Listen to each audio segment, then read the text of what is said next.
Now we have a treat for you. Dr. Wayne Dyer has been called the father of motivation. What a wonderful name, the father of motivation.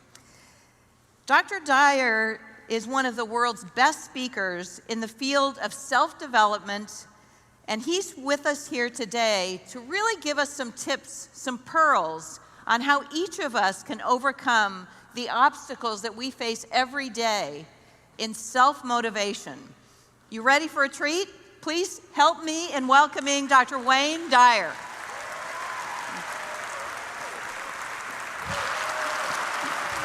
Thank you for being here. Thank you. You're welcome. The floor is yours. Thank you.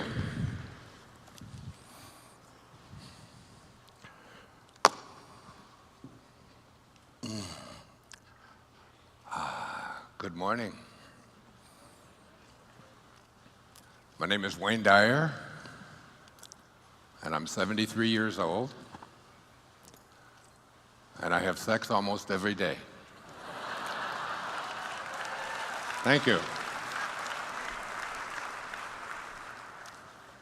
Almost on Monday, almost on Tuesday, almost.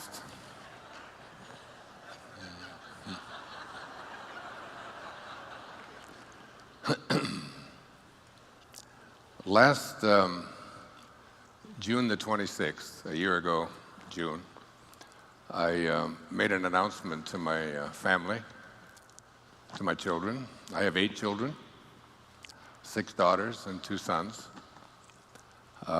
They have been among my greatest teachers.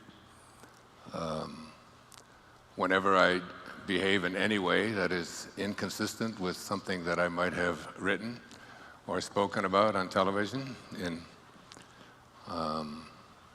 they will remind me. I wonder what all those people would think of Mr. Positive if they could see him here this morning, was one of my daughter's favorite lines. My very favorite line was from my 13-year-old daughter many years ago. She's now 30. When she was sitting at breakfast, we had 5 children in 8 years, and they were all going to the same school, and I had to drive them. And she looked at her 11-year-old sister, Serena, and said, so if you didn't have any feet, would you wear shoes? And I looked around and thought, I wonder where this is going. What has she got?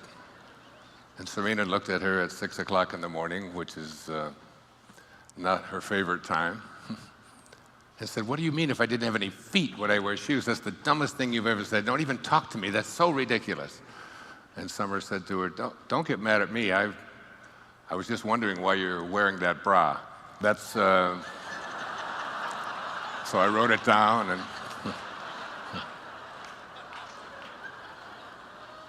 and I followed them around for my material. I say, come on, say something stupid. I really need something to But on June the 26th of last year, I made an announcement to my family. I told them that I had written 41 books. Many of them I have been blessed to have appear on bestseller lists all around the world. And that I was not going to do that anymore.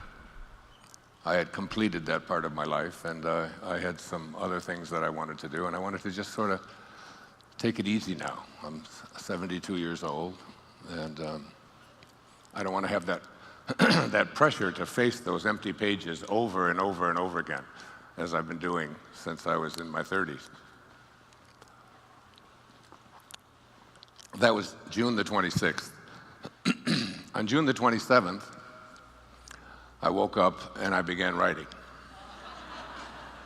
And I wrote, excuse me, and I wrote, and I wrote, and I wrote for the next 5 months. And I couldn't stop, because there is something inside of me that is a calling. There is something moving the pieces around that is bigger than who I am and what this ego of mine says. And it's getting in touch with that that inner drive, that part of us that says, this is what you're here for. This is what you came into this world to be. I was being interviewed by the New York Times about a decade or so ago, and there was also a gentleman there who's a very famous writer. His name was Arthur Miller, perhaps the most famous American playwright of the 20th century. You've all read Death of a Salesman and The Crucible, and so many others. And Arthur Miller was 91 years old at the time, and he was asked the question, are you working on another play? And I'll never forget his answer, because it inspired me in many ways. He said, I don't know, but I probably am. But I probably am. That there is something that calls all of us here. And I just want to speak a little bit about that in the time that I have here this morning. There was, I have said that if there is, I wrote these words out last night. If there is intelligence behind life, and there is every reason to believe that there is, or that there may be, and think about that for a moment. If there's intelligence behind life, and all of science points to the fact that there is some kind of an intelligence behind life, behind this body that you were hearing about in the last hour, that there's something mystical, if you will. And I brought with me just a quote from the man who won the Nobel Prize for Physics. He was Einstein's greatest teacher. He was considered the father of modern quantum physics. His name was Max Planck. And on receiving the Nobel Prize for Physics, this is what he said. He said, as a man who has devoted his whole life to the most clear-headed science, to the study of matter, I can tell you, as the result of all of my research about atoms, this much, that there is no matter as such. That all matter originates and exists only by virtue of a force which brings the particles of an atom to vibration and holds this minute solar system of the atom together. We must, as scientists, all assume that behind this force is the existence of a conscious and intelligent mind. This mind is the matrix of all matter. This divine intelligence that is behind everything that is working in this body that we are so consumed with and so concerned about, and how to keep it healthy, that there is something beyond that. One of my favorite poets once observed, he said, what if you slept? And what if in your sleep you dreamed? And what if in your dream you went to heaven and there picked a strange and wonderful flower? And what if when you awoke, you held that flower in your hand? Ah, what then? Samuel Taylor Coleridge, who wrote The Rime of the Ancient Mariner, and I wonder when I ask that question, I've done it on a couple of my public television specials, to ask that question, do you really believe that such a thing is possible? Because as I wrote out last night, I said, if there is intelligence behind life, and there is every reason to believe that there is, then all of that intelligence must be innate in each creation of that intelligence. This universal mind, or this, whatever you want to call it, divine mind, the great Tao. I wrote a book 8 years ago called Change Your Thoughts, Change Your Life, which was based on on the ancient teachings of the Tao Te Ching by a man named Lao Tzu, who wrote it 2,500 years ago, 500 years before the birth of Christ. And in that great tome, some call it the wisest book ever written, there's 81 verses, and I decided to write an essay on each of those 81 verses and how to apply it in today's life. He said, the great Tao, God, soul, this matrix behind all of life, he said, it does nothing, and yet it leaves nothing undone. He said, each and every one of you are doing nothing. You're all just being done. There is something moving the checkers around in this checkerboard that we call our life, that Arthur Miller was referring to when he said, I don't know, but I probably am. And that I said, when I said to my children, I'm through writing books, not only have I written an entirely new book, which was 144,000 words that I couldn't stop writing. I wrote it all by hand, every word of it. It's why I'm sitting on this chair, because my neck went crazy, sitting there hour after hour writing about all the significant quantum moments that have appeared in my life that turned the direction of my life from where it was headed into a right turn and sometimes into an about face. And I call this book, I Can See Clearly Now. I can see clearly that the things that were taking place when I really thought that I knew what I was doing, and something else was in charge of the whole process. One of the famous observations of one of our great humorists, Mark Twain, he said, the thing that gets you into trouble isn't what you don't know. It's what you know for sure that just ain't so. And there's so much of what we know for sure that just ain't so. Just like what I knew for sure that I wasn't going to be writing. Not only have I written another entire book and looked at all of these significant factors and features that were really at play, moving me about, but I've written another book on top of that I'm about 3/4 of the way through, based upon how to apply the Bhagavad Gita, the great song of the Lord that Gandhi based his life on, and how we can apply it each and every day of our life. So there's a wonderful poem I want to share with you that reflects what Mark Twain was saying, that it's what you know for sure that just ain't so. It's called The Cookie Thief. It was written by Valerie Cox. A woman was waiting at an airport one night with several long hours before her flight.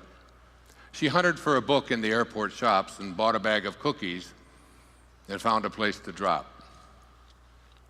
She was engrossed in her book, but happened to see that the man beside her, as bold as could be, grabbed a cookie or two from the bag between, which she tried to ignore to avoid a scene. So she munched the cookies and watched the clock as this gutsy cookie thief diminished her stock. She was getting more irritated as the minutes ticked by, thinking, if I wasn't so nice, I'd blacken his eye. With each cookie she took, he took one too. And when only one was left, she wondered what he'd do. And with a smile on his face and a nervous laugh, he took the last cookie and broke it in half. He offered her half as he ate the other.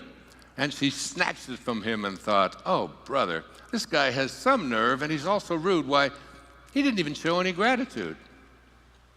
She had never known when she had been so galled, and she sighed with relief when her flight was called. She gathered her belongings and headed to the gate, refusing to look back at the thieving ingrate. She boarded the plane, she sank in her seat, then she sought her book, which was almost complete. As she reached in her baggage, she gasped with surprise. There was her bag of cookies in front of her eyes. If mine are here, she moaned with despair. Then the others were his, and he tried to share. Too late to apologize, she realized with grief that she was the rude one, the ingrate, the thief. Isn't that beautiful? Valerie Cox.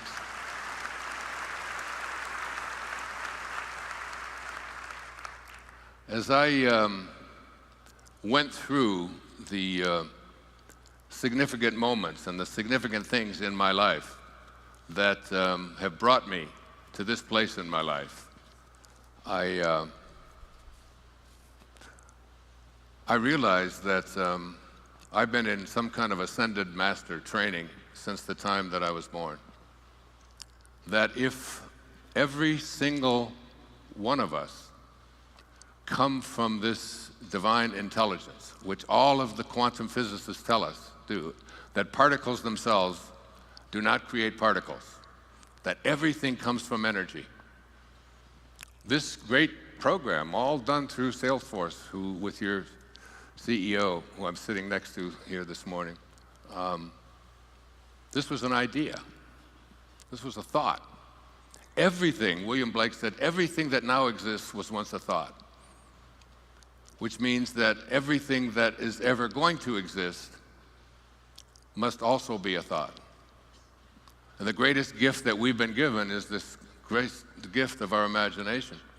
And if we can't put something into our imagination and be able to create it, then it isn't going to be able to become hardened into an objective reality, where now over 100,000 people sign up for such a conference as you're attending today. It all starts with an idea. I just watched the film Jobs the night before last in my hotel room.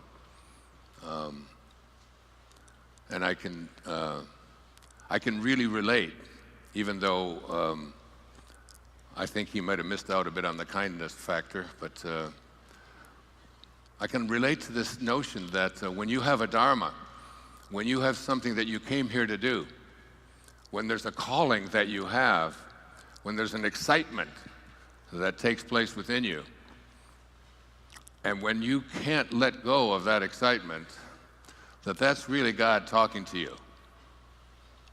That it's the invisible part of you, it's the soul that says, the soul of ours, this invisibleness that we carry around. I mean, we can all find the command center. All the brain surgeons can go in and they can look and they can say, this is the command center where this causes this thing to happen, this causes that thing to happen. If I say I'm going to wiggle my finger, and you say, well, and then I have a thought, and then that thought gets transferred and 1 trillion cells start working, and my finger wiggles from a thought. And we can find the command center, we can cut it off, and we can do things inside the brain. But no one has ever been able to find the commander in the command center that says, I think I'm going to wiggle my finger. I think I'm going to move my left foot. I think I'm going to write a book. I think I'm going to create something.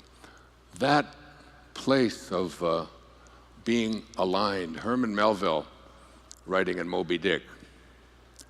This really relates to me because I live on an island, as does Mark.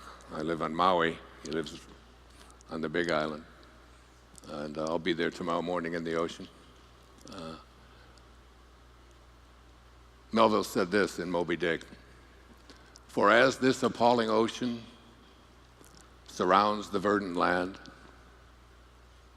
so in the soul of man lies one insular Tahiti, full of peace and joy, but encompassed by all of the horrors of the half-lived life. The half-lived life.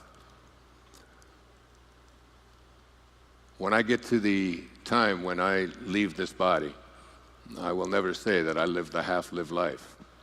I understand what Steve Jobs was saying when he would feel something so deeply inside and would be surrounded by people who couldn't share his vision, that there's something inside each and every one of us that drives us. And I was trained earliest to be a Jungian analyst by Carl Jung. And Carl Jung once observed, he said, he was talking about this idea that within each and every one of us there is this purpose. And he said, at the same moment that you are a protagonist in your own life and you're making choices, at the very same moment, you're also the spear carrier or the extra in a much larger drama. And he concluded that, and I've never forgotten this. He said, all of you are doomed to make choices. It sounds like such a paradox. If you're doomed, how can you be making a choice? So let me bring it into looking first at your own body. And you heard the doctor speaking before about your bodies, and so much of what he was saying I align with and relate to. Our bodies are what we are given to live out this incarnation, this time on this planet. I happen to be given a male body that's about 6'2", and it has hair that used to grow on its head and now grows in its ears, and all of these things. This is what I was doomed to. I mean, I'm not going to be in a female body. I'm not going to be in a body that has brown eyes when I have blue eyes, and so on. So in a sense, you are given this body. But you also have choices to make. And the choices that you make within this sense of being doomed, which is what he meant when he said you're a protagonist in your own life, but you're also a spear carrier in a much larger drama. That there is something bigger moving all of these pieces around. And this thing that is bigger, that is moving the pieces around, is something that you have to align with. And you can align with it in your body by treating it well, by feeding it the applause line, real food, by exercising, by watching how you relate to this body. You can make a huge difference, but you're still in this context of being doomed to make choices. Now look at the rest of your life. All of the things that brought you to this place, to this day, right here in your life. And most of us have come into this, into this place where we don't recognize this fundamental truth that within each and every one of us, there is this, this capacity that I have in one of my most recent books called Wishes Fulfilled. I call it the I am discourses. The word I am. See, if you want to be able to change something about yourself or to align yourself with this divine mission in which you say, yes, I have been doomed to do all of these things, but there are choices that I can make. So that, Rumi said that at the moment you are born, a ladder is placed before you to help you to escape from this world. So here's this ladder, this metaphorical ladder that is placed before us, and there are rungs on this ladder until you reach the top. The top of this ladder, I call it divine love. It's what T.S. Eliot spoke about. I use a lot of poetry because I write a lot of poetry and read a lot of poetry and believe that poets can speak to us in language that is very different than what scientists often speak. T.S. Eliot said that we shall not cease from exploration. But at the end of all of our exploring will be to return to the place from which we originated and to know it for the first time. Now, he was speaking about death, I believe. I'm not. I do not think that we have to leave our bodies in order to understand this divine intelligence from which we originated. I had a wonderful meeting back in the early 1970s, late 1970s, with Buckminster Fuller. He's a great scientist, great man. We were speaking together at a conference in Denver, Colorado. And after the conference, he said He said, all of us are born geniuses, but life itself seems to de-genius us. We are all pieces of God. If we came from a divine intelligence, and all of that intelligence must be in all of its creations, then all of it must be in us, in each and every one of us. That all of us have these enormous capacities, these powers to be able to heal ourselves and to heal others, to manifest what it is that we want to place our attention on, to be able to create massive changes in our world, to bring peace to a place where there's so much violence and hatred. The Dalai Lama once said that if we could take every child on this planet at the age of 5 and teach them to meditate for 1 hour a week, we could eliminate all violence that exists on our planet in 1 generation. Imagine 1 hour a week as a child just thinking about compassion. We have so much violence in our world because we have violence in our heart. The violence that we have in our heart is because we have left our source of being, and we fill ourselves with rage and beliefs about who we are. But the truth is that most of us can't answer the simple question about who we are. I had a great teacher in India. His name was Nisargadatta Maharaj. My friend Deepak Chopra, who will be speaking here soon with me, introduced him to me. And I read his great work, I Am That. And he was asked the question, what is real? Master, what is real?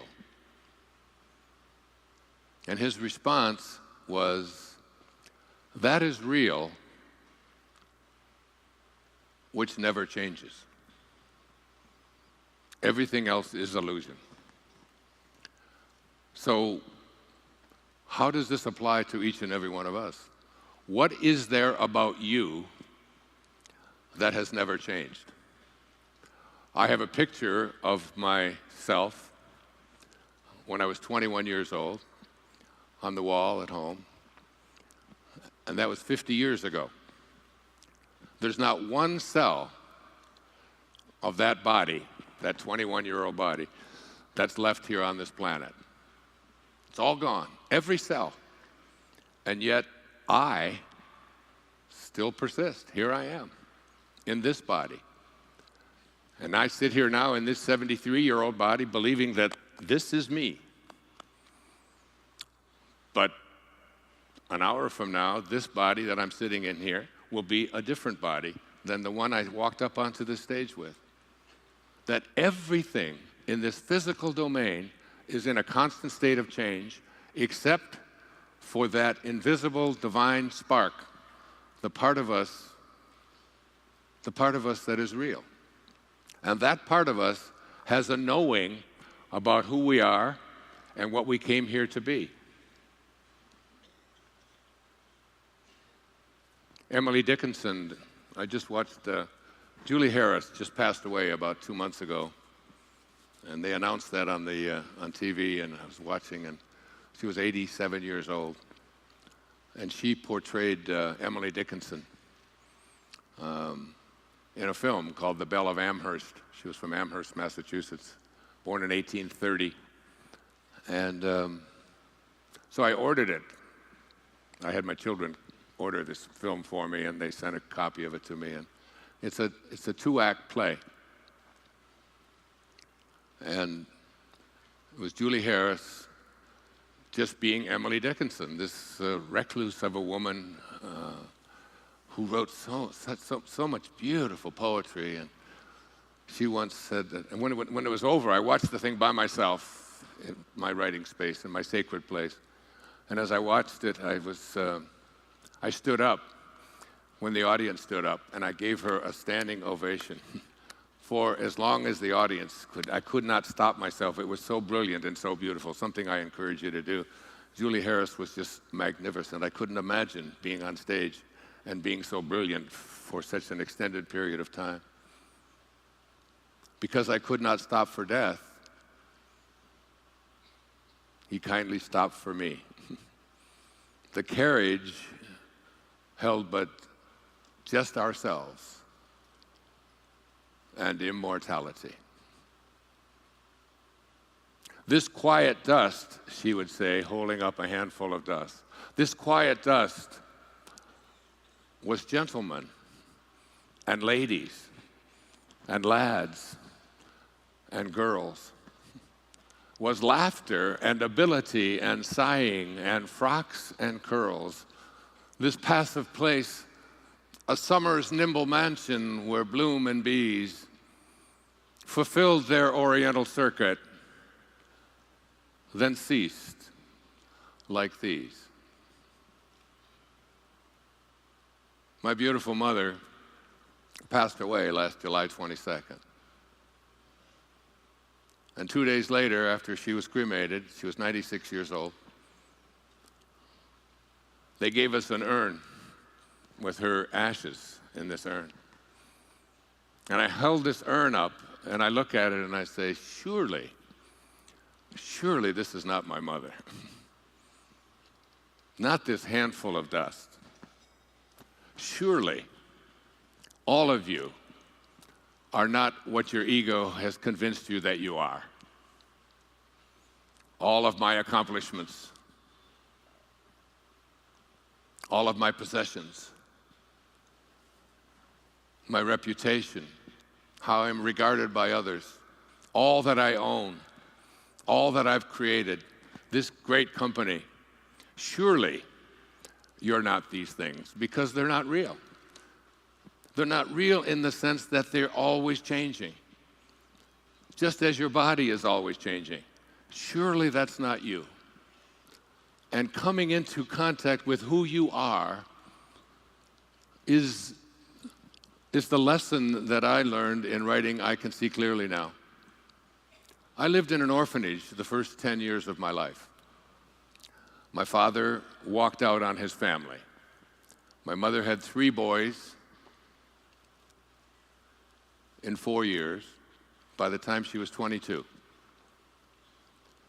And I was born in 1940, and my brothers were born in 1938 and 1936. My father just decided that he couldn't handle this. He was an alcoholic. He spent some time in prison. He was a thief. He was, by all accounts, the most evil of people. The kind of man that I did find difficult to have any love for, who would just walk away from his family responsibilities. My mother was able, when I was 10, by 1949, to remarry my father in another body, another alcoholic, abusive man that I lived with for 5 years. Because life gives exams, I guess, and if you don't pass them like algebra, you take it over until you get it. And that's what she did. And so I was reunited with my family. My middle brother, David, and I were together through all of the foster homes and all of the orphanages that we lived in, all of the random abuse and craziness that went on in those years. And we were finally reunited. And in the 4th grade at Arthur Elementary School on the east side of Detroit, I had a teacher. Her name was Mrs. Engels. And every day she would read to us. And she would read to us from 10 minutes to 3 until 3:15, provided that the class was good, meaning that they weren't noisy and rowdy and that we had to keep quiet in order to listen to her read this particular book that she read, which was a turning point in my life at the age of almost 10. It's why I know that there's something moving the pieces around in every single one of our lives. And what we have to do is we have to find our excitement and what it is that makes our soul feel good. And then stay with that, independent of what others might say. So I became the enforcer in the 4th grade at Arthur Elementary School, because when anybody would start to talk, I would walk over to them, or I would get them and tell them that they were not going to get to hear the story, and nobody really was that interested in hearing the story except me. I was just enthralled by this story. And the story was The Secret Garden. It was written in 1909, and it was the story of a little orphan girl, only I was a little orphan boy, who had just been reunited with his family, just met my oldest brother, didn't even know him before, my brother Jim. And I was finally living in a family and had a stepfather, but he was drunk every day. But what I learned in reading The Secret Garden, listening to The Secret Garden, is that there is a secret garden inside each and every one of us, and that door opens inward. And there is a place within each and every one of us where we can see God at work. We can see God within ourselves. We can know that we are pieces of God. We are sparks of God. We must be like what we came from. We came from this intelligence that Max Planck spoke about, the matrix of all matter. And all of its creations must contain all of its intelligence, so that it's in all of us. The ability to have that secret place, that inner Tahiti, full of peace and joy. There was a little boy in that book named Dickon who always looked at the positive side of everything. He could just never talk about death, and he would never talk about sickness, and he'd never talk about what was wrong, because he said, what you talk about, you become. What you think about becomes your reality. I was 10 years old. It's almost as if I had to have a conversation with God before I got here. And because I told Serena, my daughter, many times, if you don't like the way I'm parenting, because she would always give me little lectures about how I was doing it wrong as she was growing up as a teenager. And I'd say, if you don't like the kind of father that I am, then you should be very careful and recognize that it isn't my fault. I'm just doing what I know how to do, and you picked me to be your father, and if you didn't like the kind of father that I am, you shouldn't have picked me, you should have picked someone else. And she looked at me and said, you mean to tell me that I picked you before I came in? I said, exactly. It's an infinite universe, and you had to get here, and you needed someone, and I was the one you needed, and Mom was the one you needed, and so you're telling me that I chose you? I actually chose you? I said, yes, you did. And you should be very careful when you make decisions like that. And her great line to me was, I must have been in a hurry. And I feel that as if I had a conversation with God before I came into this world, and God said to me, what is it that you would like to do while you're here this time around? And I said, I'd like to teach self-reliance. That's all I've done since I've been here. I've written 41 books on this subject of relying upon yourself and trusting in yourself and going within. As my evolution has taken place, my writing has taken place. I've written from my heart all these years. And God said, then we better get your little ass into an orphanage. Because when you're in there, you will learn to rely upon yourself, because there's not going to be anybody else there to do it for you. And I look at the first 10 years of my life and taking care of my brother David, who was 16 months older, much smaller. He was very sickly, and I had to struggle to help him and to keep bullies away from him and so on. I can look at those 10 years of my life as the early training ground. My stepfather was a Roman Catholic, and on Tuesday nights in 1953, when I was 13 years of age, there was a very famous comedian, American comedian. His name was Milton Berle, and they had the Milton Berle show, sponsored by Texaco. Uncle Milty, some of you might remember. But opposite the Milton Berle show on Tuesday nights was another show. There were only 3 channels in those days. We had a little black and white Admiral television set. We'd sit around and look at this.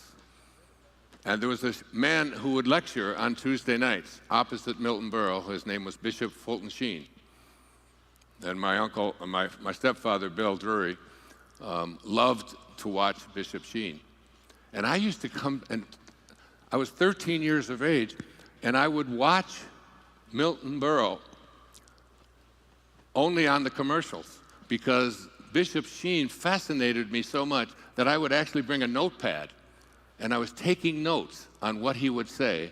And the name of his show, does anybody remember the name of his show back in 1953? It was called Life is Worth Living. In the 41 books that I've written, the subtitle on every one of them could have been, Life is Worth Living. There is something deep within each and every one of us that allows us to know that life is worth living and that we can make a difference in this world. And whatever it is that creates that excitement within us is really our connection to God. When Muktananda, the great Indian saint, would have people come to his ashram, and as they would enter the ashram, he would ask them the question, do you know the difference between good and God? And if people would say no, they didn't know, he would take his hand and he would go like this and make a little 0. And he'd say there's 0 difference between good and God. So whatever it is that makes you feel good is really God. If it's your soul that makes you feel good, and if it doesn't inhibit anybody else from being able to feel good, then that's your dharma. And you have to go with your excitement. I suspect that this company wouldn't exist if there wasn't somebody that had an idea inside of them that made them feel good about how can we help to transform people's businesses so that they can live more successful and happy lives.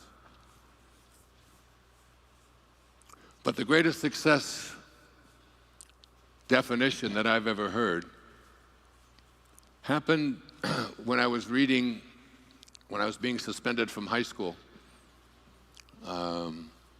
for speaking up about some things that they didn't take nicely to in high school.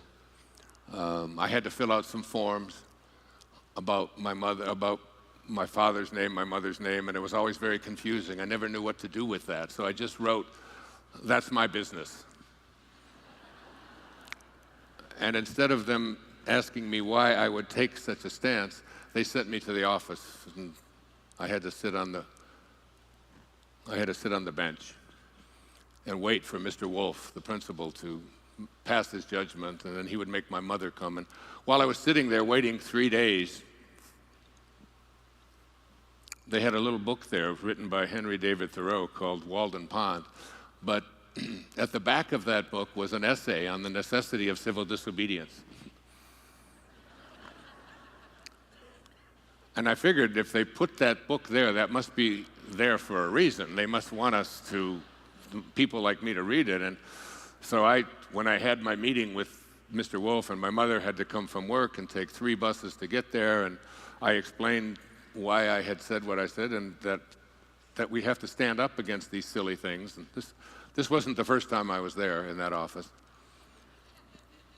But Thoreau said this in that essay on the necessity of civil disobedience. That is, when things are out there that you don't agree with, that you have to go within and find something inside of you that says you have to stand up for it. I know, because when my own mother was born in 1916, women couldn't even vote in the United States until she was 4 years of age. And that didn't happen because people obeyed the rules. That happened because people took the role of civil disobedience and said, there's something inside me that says this is wrong, and I'm willing to fight for it. Tomorrow is the anniversary of a day that changed my life forever.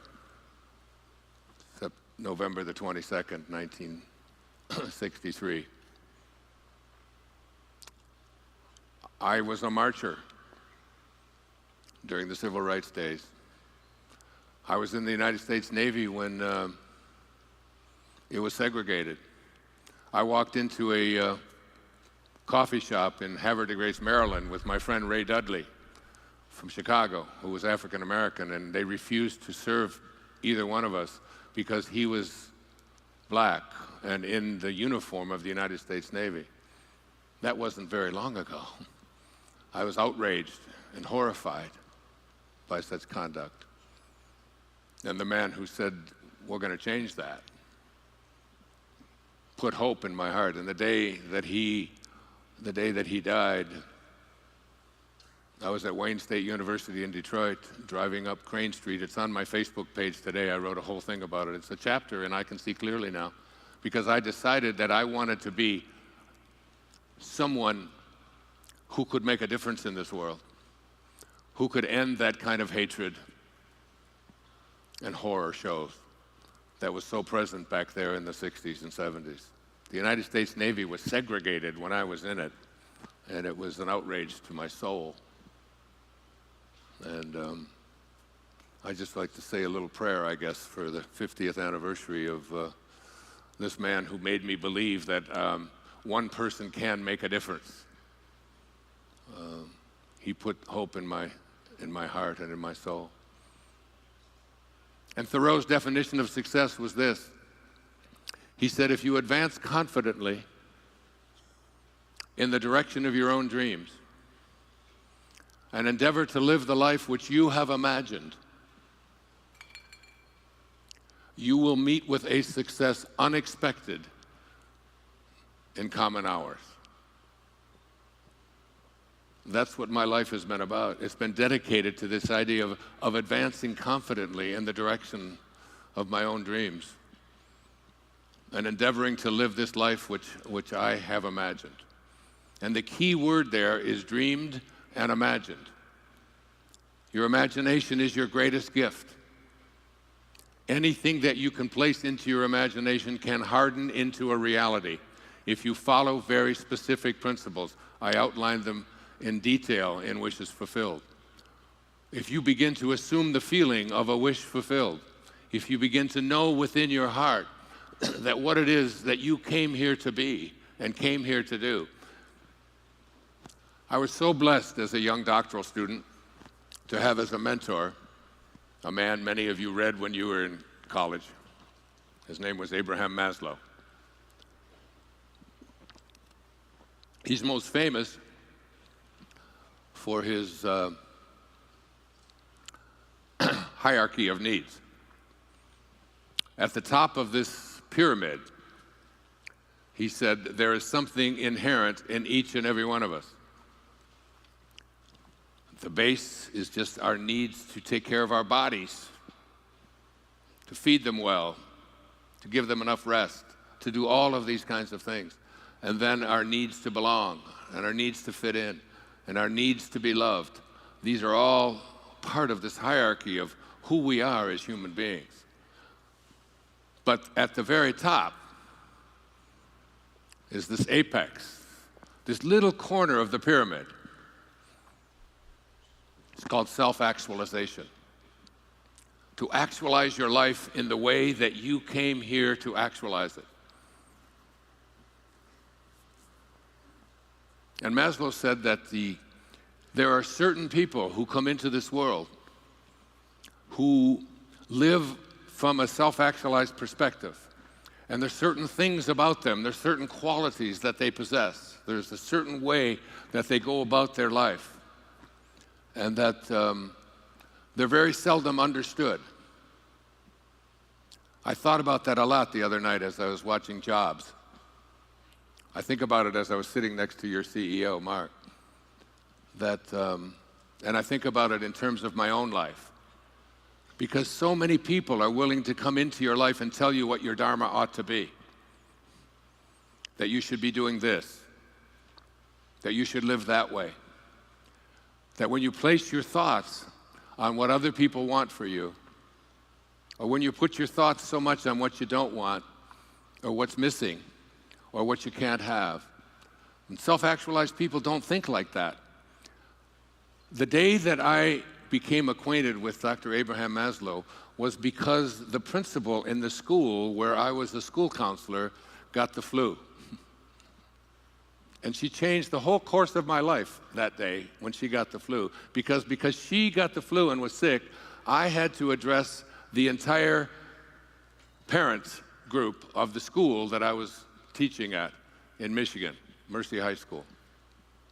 And that, the day after Labor Day, in 1966, I addressed the students and their parents on what I had a vision for what the school year was going to look like. I was 26 years old. I had just received my master's degree and was ready to peruse all of the different ways of studying for a doctoral degree. I was going to study Jungian analysis. I was going to study Skinnerian approach to psychology. I had all of these ideas on what I wanted to do. And a girl named Nancy Armstrong walked into my office. Now, these are quantum moments. Maslow called them peak experiences. She walked into my office, and I look back at this as I wrote, I Can See Clearly Now, and I think about this so profoundly. It was like she handed me a book. It was a compendium of great contributors, Yeats and Freud, and I mean every scholastic area of inquiry was in there. There was about maybe 80 or 90 essays in there. And she said, "My mom heard you speak last night, and she was so taken by what you said that she got this book because she's a member of something called the Book of the Month Club. And the Book of the Month Club gives a bonus to people for buying so many books, and they gave her this, and she's never going to read it, but she thought because of what you said last night, you would like it." And I read this collection of writings, and I looked at it, and I thought, this is interesting. And that afternoon, I was to go down and file my plan of work for my PhD program. And rather than drive down and face the traffic going into downtown Detroit, I was at the University of Michigan and Wayne State University, I sat and read an essay called The Whole Man by Abraham Maslow. And Maslow was the first person that I'd ever seen in the field of psychology who spoke about we should not be assessing who human beings are and what they're capable of doing based upon what's missing or what's wrong or what they can't do or their weaknesses. We shouldn't study neurology, neurological disorders. We shouldn't study how psychotic people are or how neurotic they are. We should look at the greatest achievers who've ever walked among us, know that they all came from the same intelligence, and recognize and help people to find that within themselves. And as I read this essay, I was so taken by it, and he talked about the qualities or the characteristics of what he called self-actualizing people. And he said the number one quality and characteristic of these people who live at the apex of what he called self-actualization, who are way beyond just taking care of their biological needs, who are way beyond their social needs, who are way beyond needing to be loved and so on. These are people who came here with a purpose. These are people who have a dharma. These are people who won't let anyone else determine what it is they're going to be. He said the number one quality of these people is that they are independent of the good opinion of other people. They listen to an inner voice that only they can hear. They have a soul inside of them. Their soul, I wrote this out the other night about the soul. The ideal of the soul, this inner part of you that says, I think I'm going to, the commander in the command center that's in each and every one of you that is processing the words that are coming out of my mouth, not this body that's sitting there. It's going to change, and it's going to be something different. Every minute, it's going to change and be something different. I'm talking to your soul. I'm talking to the invisibleness within you. The ideal of the soul, the thing that it aims for, is neither knowledge, nor light, nor happiness. The ideal of the soul, the ideal of your innerness, who you are, not this body you're in, but who you are, the observer to that body, is space. It's immensity. Why? Because it's infinite. And why is it infinite? Because it's not finite. It's either finite or it's infinite. Finite means it begins someplace and it stops someplace. Where do your thoughts stop? Where does your soul stop? It doesn't. So therefore, anything that's inside of you that is infinite has got to expand. It has to expand. It needs to keep growing. And anytime you try to put it into a box or compartmentalize it or tell it what it ought to be, you know, all of you, I don't know all of you who are parents, but you've all heard your kids at one time or another say, "You're not the boss of me. You can't tell me what to do." You've all heard this, right? You all said it yourselves. When I was a kid, I was called a scurvy elephant. Because when I came home from school, I asked Mrs. Scarf, the lady that I was living with at the time, "What's a scurvy elephant?" She said, "Where did you hear that?" She said, I heard Mrs. Poole telling the principal that Wayne Dyer is in her classroom and that he's a scurvy elephant. She got on the phone, she called the principal, she said, "That's Wayne, he never gets anything right, he gets everything mixed up." She didn't say he was a scurvy elephant in her classroom, she said he was a disturbing element in her classroom. Your soul is a scurvy elephant. That inner part of you that wants to expand, it has a theme song. Ready? It was sung by Bing Crosby. It was sung by Roy Rogers. "Oh, give me land, lots of land, and the starry skies above. Oh, let me ride through the wide open spaces that I love. Don't fence me in. Don't put a fence around me. Don't put me into a box. Don't tell me how my life ought to be. I came here with a purpose. I came here with something that I have to do." That's your soul speaking. And a person like Steve Jobs doesn't take kindly to it. The ladder that I spoke about that Rumi placed before us at the beginning of our lives to help us to escape from this world helps us to deal with this whole idea that we are doomed to make choices. Yes, our physical body is what it is, but we can make choices about it. Yes, our spiritual body, our purpose, our dharma, what we're here for, it's also doomed, but we make choices. What are the choices? You came here to be a great artist. I did a whole film on this. It's called The Shift. And this whole idea is that you came here to be a great artist. Do you pick up a paintbrush? Do you do what Van Gogh did? You just go out there and paint because it's in your soul? Because the second characteristic of self-actualizing people, according to Maslow, is that they are detached from outcome. They don't do what they do because of what result is going to come to them, because of how much money they're going to make, how much prestige they're going to get, how big their business is going to grow. That is not what motivates self-actualized people. What motivates self-actualizing people is, this is my calling. I found myself reading the Bhagavad Gita for the third time in the last 3 months. I just keep reading it over and over, just like when I did the Tao 8 years ago when I turned 65 and couldn't stop it. And the teachers showed up. The Buddhist proverb is that when the student is ready, the teachers will appear. It's not whether there's teachers there's teachers everywhere. Everything is a teaching. The question isn't whether the teachers are there. The question is, how willing are you to pay attention? How willing are you to listen to that inner voice that no one else can hear? That little scurvy elephant in there that says, "You're not the boss of me. You can't tell me what I'm here for." You have to, it takes a kind of fearlessness, because fear is such an omnipresent force in our lives. You hear the doctor talking about cancer, so much of it I just had a person on my last public television special named Anita Moorjani, who wrote a book called Dying to Be Me. An amazing book, an amazing woman who had end-stage cancer. She was down to 82 pounds. No one who had ever had that level of cancer had ever even survived. She had hours to live. They were whispering in her ear. She was flatlined practically.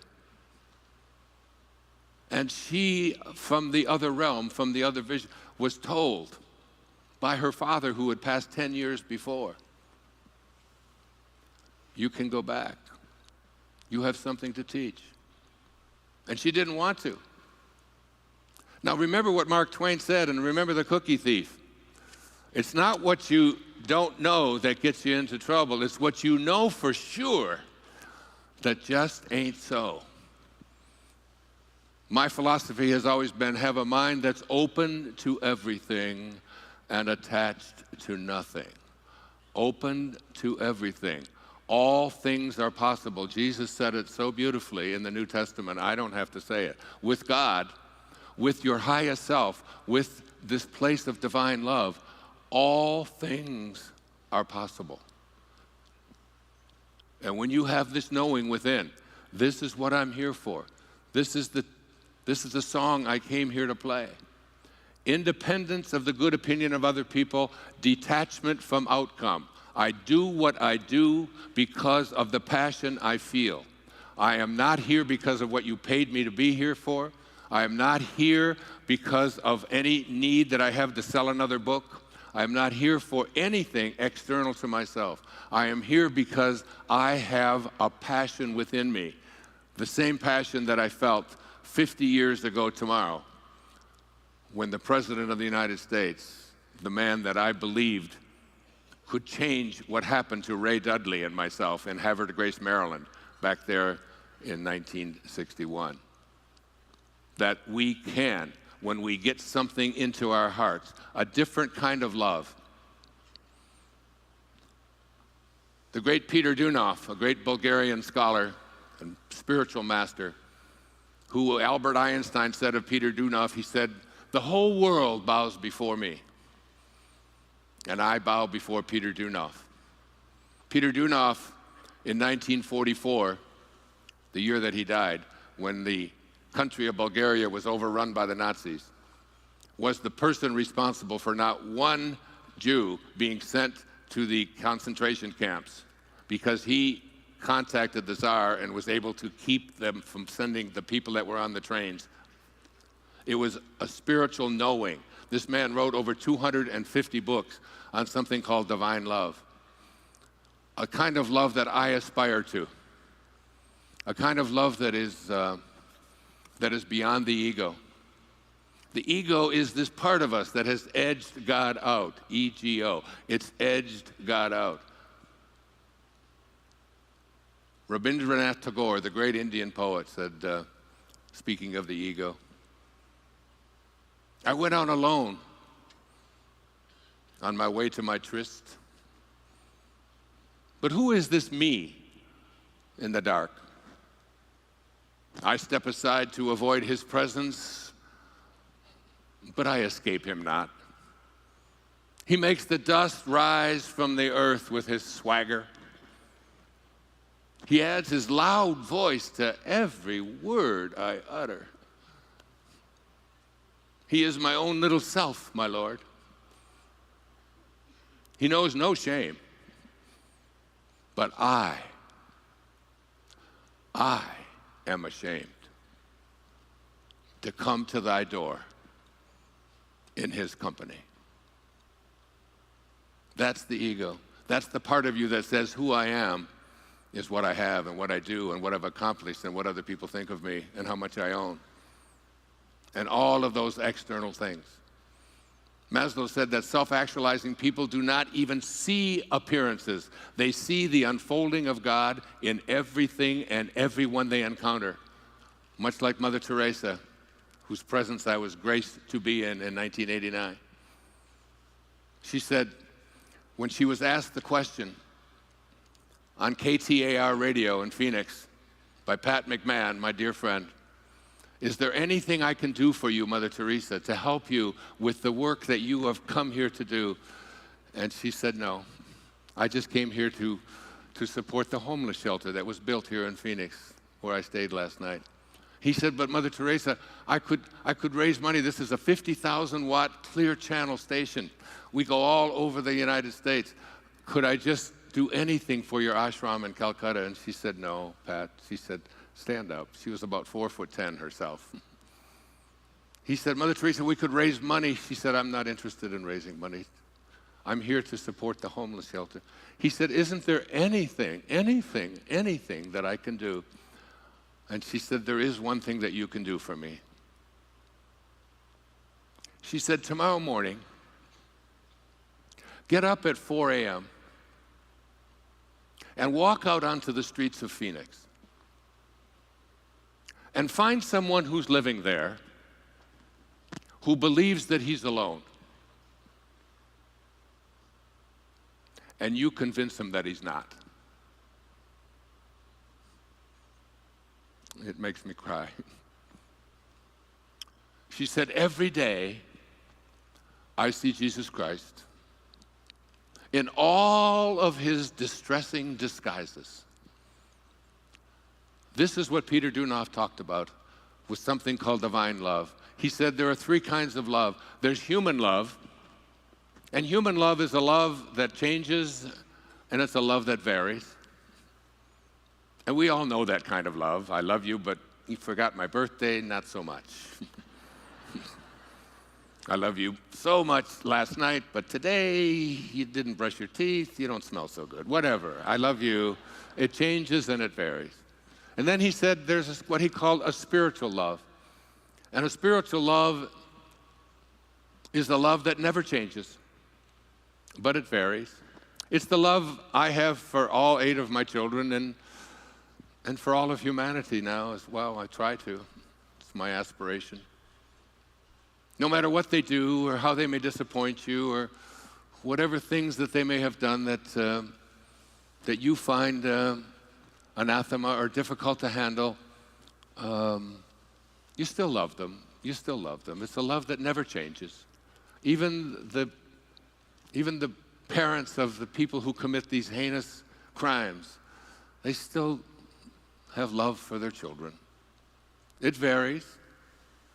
Yes, it varies. It varies even with our own children, but it never changes. But then there's a love that he called divine love. And divine love is a love that never changes and it never varies.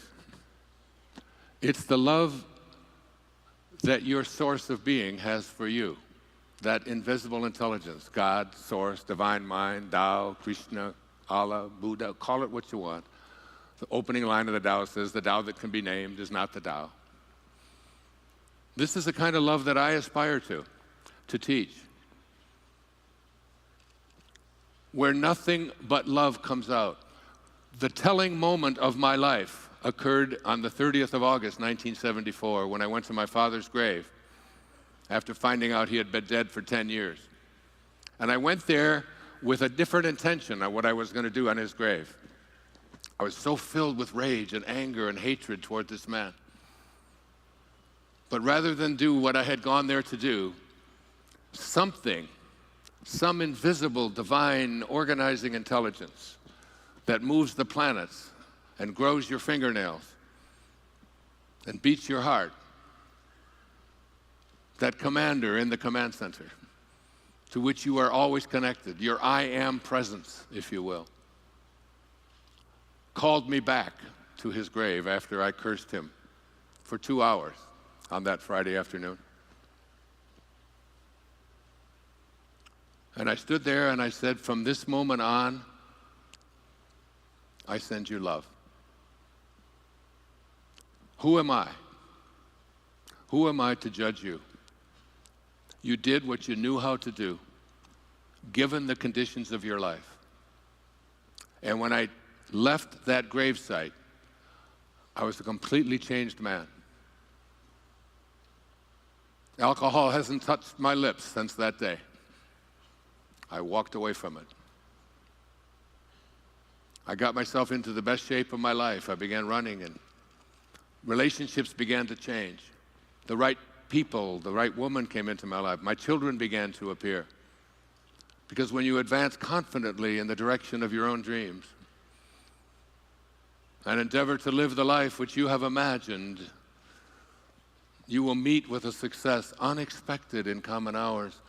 Everything about my life changed. My writing took on a whole different flavor. Before, I was stuck.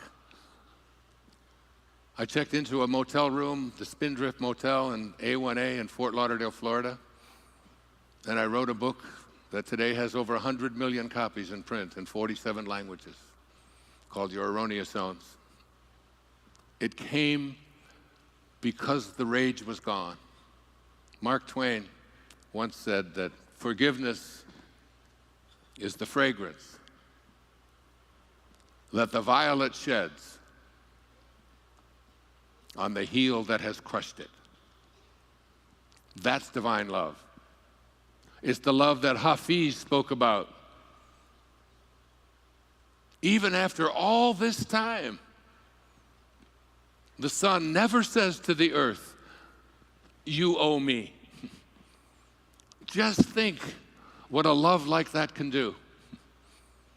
It lights up the whole world. If we can get the hatred out. I brought a poem. I just did a new public television special. And I closed it with this. We built a treehouse. It'll be airing beginning in June. And I speak about divine love, and I do a seminar every year in Maui. You're welcome to come. Well, you're almost welcome. It's almost sold out. But I do it with, this year I'm doing it with Anita Moorjani, myself, and Immaculée Ilibagiza, the brilliant Rwandan woman who survived the Holocaust of 1994 through her faith in God. Saints that I'm going to be presenting divine love 2 days in January. But this is one of the favorite poems. It gives me what my kids often call the tinglies. That goose flunch. Goose? Did I say goose? It's like goose, only it's goose. Goose flesh. It's called In a Treehouse by Hafiz. And we built this beautiful treehouse, and it's you'll love it. You'll see it on PBS. Light, said Hafiz, will someday split you open, even if your life is now a cage. For a divine seed, the crown of destiny is hidden and sown on an ancient fertile plain that you hold the title to. This is where you came from. This is what I spoke about with T.S. Eliot when I first came out. This whole idea that there is an intelligence that you will come to know. Listen, for a divine seed, the crown of destiny is a hidden and sown on an ancient fertile plain that you hold the title to. This is your destiny. Love will surely bust you wide open into an unfettered, blooming new galaxy. Even if your mind is now a spoiled mule, a life-giving radiance will come. The friend's gratuity will come. Oh, look again within yourself, for I know you were once the elegant host to all the marvels in creation. From a sacred crevice in your body, a bow rises each night and shoots your soul into God. Behold the beautiful, drunk, singing one from the lunar vantage point of love. He is conducting the affairs of the whole universe while throwing wild parties in a treehouse, on a limb, in your heart. Hafiz. Poetry, so beautiful. When you take that last breath, your body, my dear friend Ram Dass that Mark was speaking to me about before, who lives with me on Maui, when he celebrated his 80th birthday, we were all asked to just say something special to him, and he's one of my dearest and closest friends who wrote Be Here Now and was instrumental in one of those turning points that I wrote about, and I can see clearly now. And I gave him a line from William Butler Yeats, the great Irish poet. I said, Ram Dass, this is what Yeats said about an old man. He said, an aged man is but a paltry thing, a tattered coat upon a stick, unless soul claps its hands and sings and louder sings for every tatter in its mortal dress. We're all just tattered coats on a stick unless we find our soul, that part of us that doesn't want to be fenced in. The great Patanjali, 2,300 years ago, when you are inspired by some great purpose, some extraordinary project, all of your thoughts break their bonds. Your mind transcends limitations. Your consciousness expands in every direction. And you find yourself in a new and a great and a wonderful world.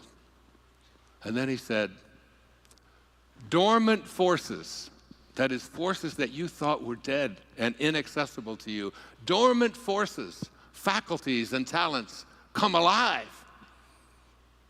And you discover yourself to be a greater person by far than you ever dreamed yourself to be.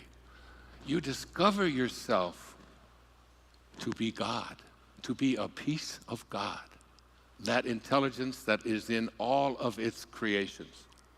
Said Rumi, you who seek God apart, that which you seek, thou art. If you want to seek the beloved's face, polish the mirror and gaze into that space. Because in every moment of your life, ladies and gentlemen, I promise you, you have this choice. You can either be a host to God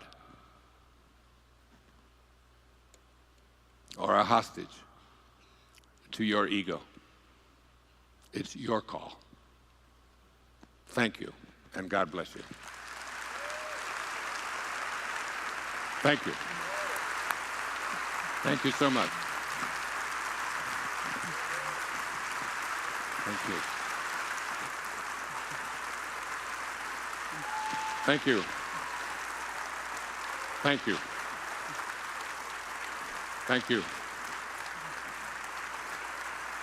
Thank you. Thank you.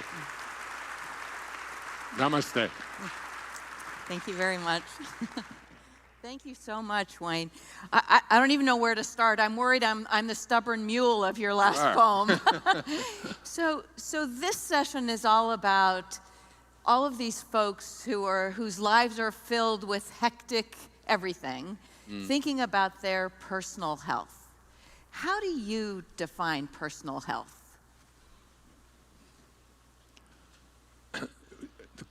The question is just whether or not you're aligned with your source of being.